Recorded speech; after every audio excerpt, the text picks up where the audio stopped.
भूकंप नेमके कधी होणार आहे? बघा, निवडणुकीच्या आधीच होईल. आपल्याला कळेल अजून काय काय होतं आहे, कुठल्या पक्षात काय काय घडतं आहे म्हणून.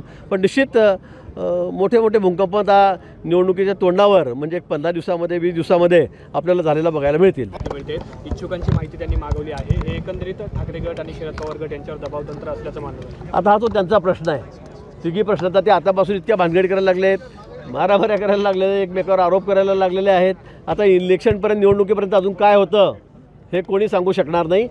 राष्ट्रीय पातळीवर जी इंडीची आघाडी झालेली होती तिचे तर 3-3 वाजलेले आहेत.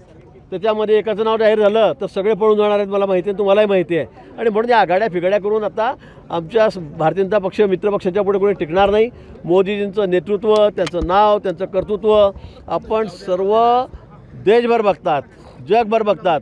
त्यामुळे सर्व जनमत जे आहे ते मोदीजींच्या पाठीशी उभं आहे आणि संपूर्ण महाराष्ट्रसुद्धा यावेळेला मोदीजींना भरभरून मतं टाकेल.